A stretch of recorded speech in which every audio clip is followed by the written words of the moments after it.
Alright दोस्तों, तो आशा करता हूँ आप हष्ट हैं, पुष्ट हैं और इंजॉय कर रहे हैं लाइफ को।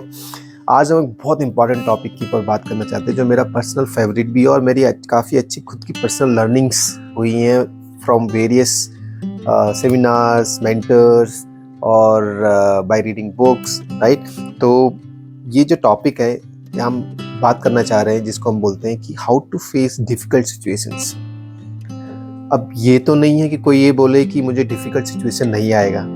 Everyone will have difficult situations if you bound to succeed in your life. मतलब आप अगर सक्सेस की तरफ जा रहे हैं या आप अपनी लाइफ में सक्सेस चाहते हैं, तो डिफ़िकल्ट सिचुएशन आएंगे ही। आप सोच रहे हैं यार क्या बात कर रहा है, क्या ये कैसे बात कर रहे हैं। हाँ, सच यही है। मैं बताता हूँ आपको। देखो क्या होता है, एक चीज़ हमको ध्यान में रख लेनी है कि परमानेंट कुछ भी नहीं है। ना अच्छा समय परमानेंट है, ना बुरा समय परमानेंट है। दोनों टेम्परेरी है। समझ गए? इस बात को आप ध्यान में रख लीजिए।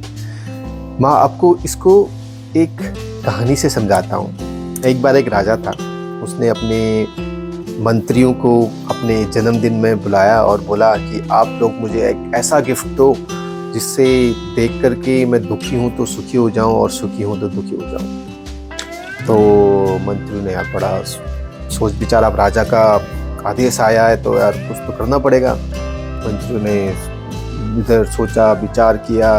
काफ़ी समय बाद विचार करने के बाद उन्होंने जन्मदिन के दिन राजा को एक गिफ्ट दिया।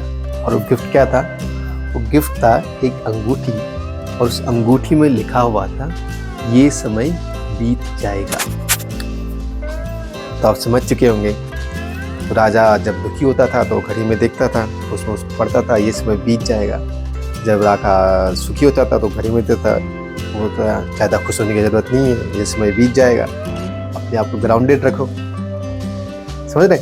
तो ये बहुत इम्पोर्टेंट सीख है मेरे लिए भी और उन सभी के लिए जो अचानक कुछ सक्सेस मिल जाती है, उसकी चकाचौंध में भूल जाते हैं कि हमें ग्राउंडेड रहना चाहिए, राइट। और उनके लिए भी जो कभी डिफ़िकल्ट सिचुएशंस फेस करते हैं तो कोसते हैं कि यार ऐसा क्यों हुआ।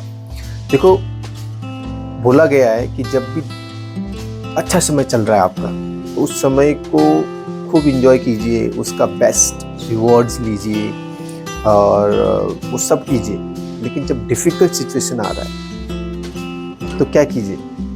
डिफ़िकल्ट सिचुएशन को से सीखिए, क्योंकि वो ही जो डिफ़िकल्ट सिचुएशन है जो आपको मल्टीपल फोल्ड सक्सेस देगा। ये याद रखिए कि इट्स नॉट, जो भी आपके पास है वो पीक नहीं है अभी तक।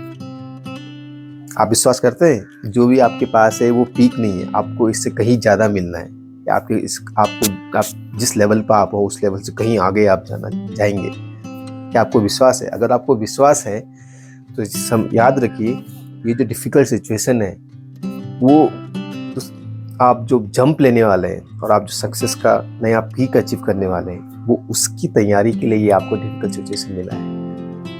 बट क्वेश्चन ये है कि आप उस सिचुएशन में, इस डिफ़िकल्ट सिचुएशन में खो जाएं या उससे सीखें।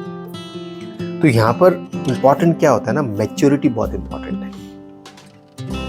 सो एग्जाम्पल क्या बताऊँ मैं आपको, एक समझाता हूँ। बोला गया है कि when you face a difficult situation, it's not the act of passivity that you need to show, it is the act of maturity that you need to show. कि आपको डिफ़िकल्ट सिचुएशन आ गया तो आप बोलो नहीं मैं ठीक हूँ, पॉजिटिव हूँ, नहीं मैं अपने आप को ये रख रहा हूँ। That is not what you want to show that time. The act of maturity. इस डिफ़िकल्ट सिचुएशन से क्या हमें सीखने को मिल रहा है? What is God trying to teach us? और आप भी अगर अपने पर्सनल एक्सपीरियंस से आप देखेंगे, जब भी आपको डिफ़िकल्ट सिचुएशंस आया होगा, I must say that you must have learned something new. maybe you lost some money in some share markets, or someone fraud you with some money. I'm sure you would have learned something new in that time. And there are many such situations, right? And so it is very very important that we show our act of maturity in the difficult situation. देखो क्या बोलते हैं, we say there are 5 candles of life: candles of love, candles of knowledge, candles of wealth, candles of courage and candles of hope. जब difficult situation आता है, might be आपका candles of love बुझ जाए, हो सकता है आपका कैंडल ऑफ नॉलेज बुझ जाए, हो सकता है आपका कैंडल ऑफ वेल्थ बुझ जाए, हो सकता है आपका कैंडल ऑफ करेज बुझ जाए, बट एक कैंडल है, इसको बोलते हैं कैंडल ऑफ होप। वो कैंडल नहीं बुझनी चाहिए, उस कैंडल को जलाए रखना है, क्योंकि उस होप से आप बाकी सारी कैंडल्स को जला सकते हैं। न कि अपने आसपास के लोगों के, अपने फैमिली मेंबर्स के कैंडल, जिनकी कैंडल बुझ चुकी हैं, उस कैंडल से उनकी कैंडल को हम लाइट दे सकते हैं। तो याद रखिए, it's not the act of passivity, but it's the act of maturity that we need to show in the difficult time. So with that I will take sign off from here, and hope this will help you, whenever you face a difficult time, just say that ये समय बीत जाएगा।